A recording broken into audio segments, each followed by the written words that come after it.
Hi guys! Welcome back! Jigs here! For today's video ay andito kami ngayon sa Galveston, Texas, USA. And bali mag-i-stay nga pala kami rito for overnight. So kaya naman samahan nyo akong gumala for today's video. Let's go!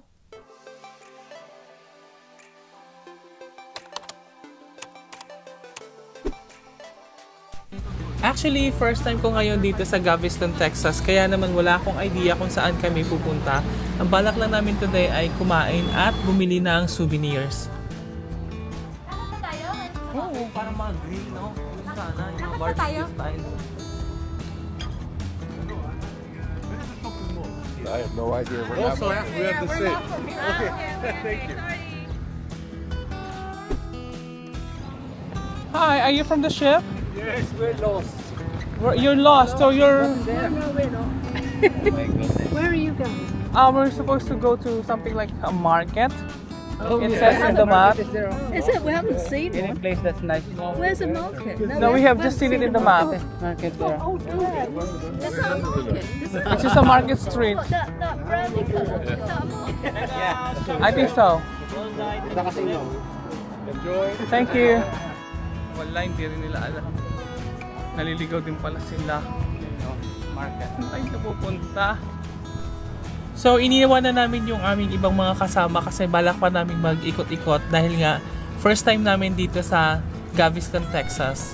Tapos, yung iba pa namin mga kasama, ang hinahanap din nila kasi yung grocery kasi gusto nilang bumili ng mga chocolates na pampasalubong pag uwi nila sa Pilipinas. Kaya naman kami dalawa ng kasama ko, tamang lakad-lakad lang kami for today's video kasi naghahanap pa kami ng ibang mga souvenirs na mabibili. And syempre naghahanap din kami ng spot para sa mga Instagrammable na mga post namin para sa IG. Napansin ko na ang daming mga shops dito sa nilalakaran namin. Mga local shops tapos puro mga souvenir shops.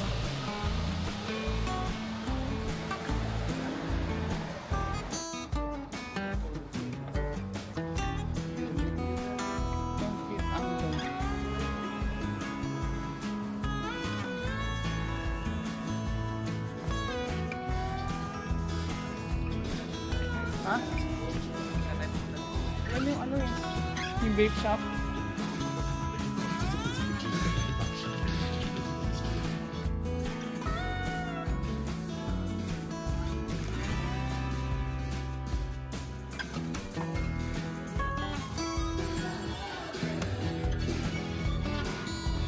Hi, do you have like a plate here? A plate?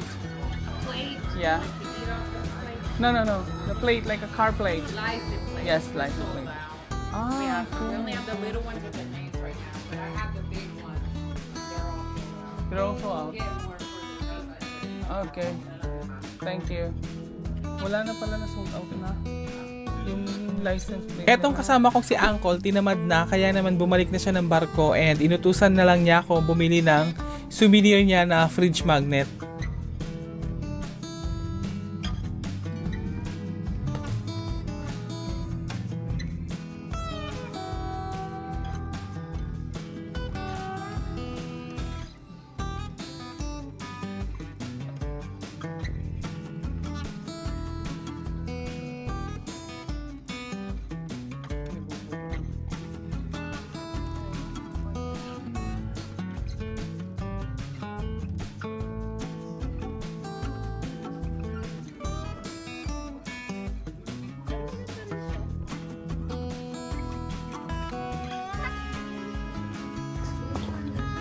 Ayun, gotcha. Wala naman. Made in America. Texas na nakalagay. Nagko-collect din pala ako ng souvenirs na katulad niyan, license plate na may nakalagay sanang Texas, USA. Do you have any other designs for the license plate? No, unfortunately I do not, and I'm not from Galveston, so I don't know where I would be able to suggest you to look at. I have to learn. Thanks. Oo, kaya siya mahal. Yung ganitong fridge magnet ay halos $10 kasi handcrafted siya, kaya siya mahal. Made in USA.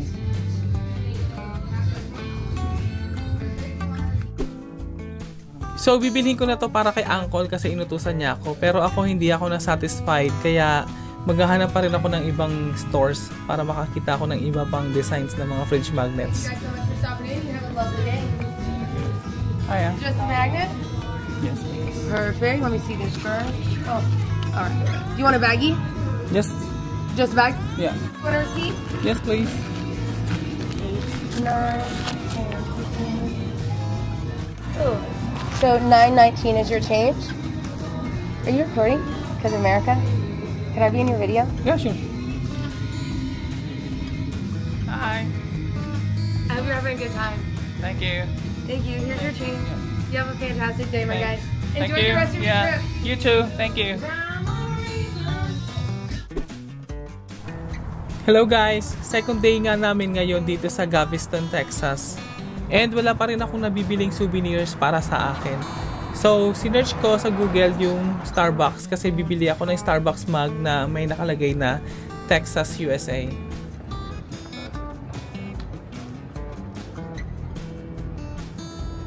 And along the way, nadaanan ko nga pala tong giant parrotfish na si Priscilla the Rainbow Parrotfish. Gawa siya sa mga basura sa dagat. So, recycled siya. Napakagaling ng artist na to kasi naisip niya pang i-recycle yung mga basurang nakolekta sa dagat. Recycled siya. Gawa ng mga bottle, plastics, tsaka mga toys na nakita sa ocean, sa dagat. Styrofoams.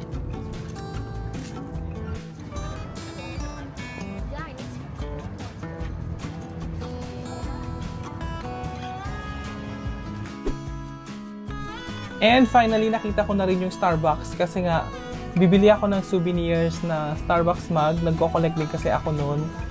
And na-surprise ako kasi iba pala yung series nila dito. Hindi yung You Are Here series or yung Been There series.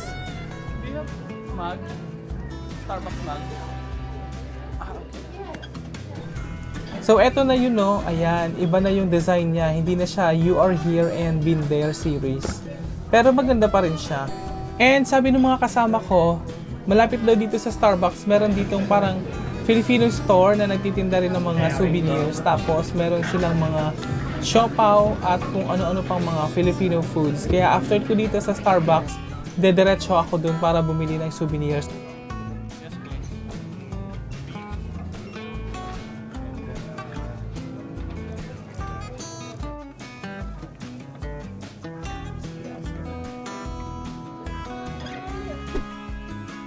And finally, nandito na ako sa sinasabi nilang Filipino store, yung cruise stop. And yung tindera dito ay Filipina. And shout out nga pala sa lahat ng mga kabayan natin nagtatrabaho dito sa USA. Ito pala. Oo nga. Nadaanan ko nga sila nurse din eh. Mas okay yung store nila dito kasi mas maraming pagpipilian ng mga designs ng mga souvenirs.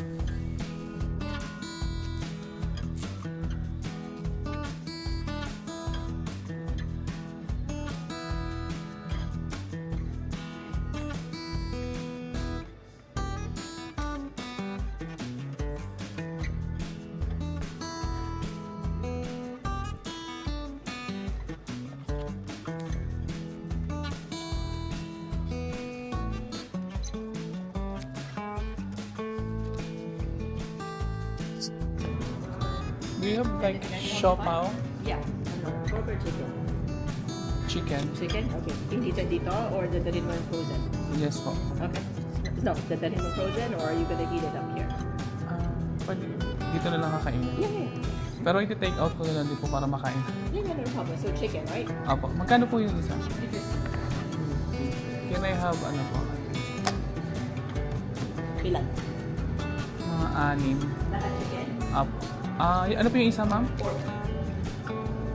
3 pork, 3 chicken.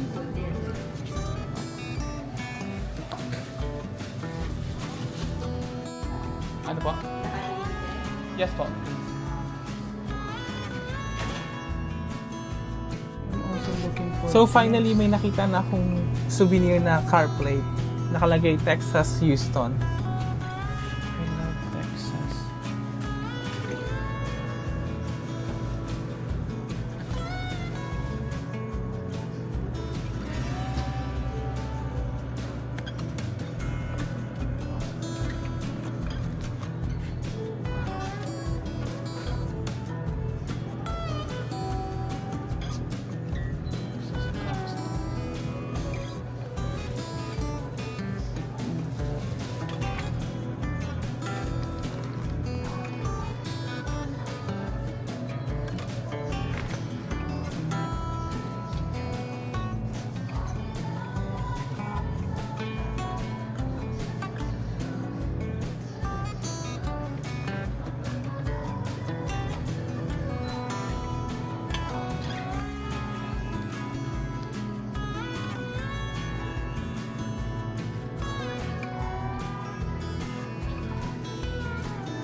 So ayun na nga, at nakabili na rin ako ng aking mga gustong bilhin ng mga souvenirs. So hanggang dito na lang yung aking for today's video, and thank you so much for accompanying me dito sa Texas, USA. Thank you for watching. Bye!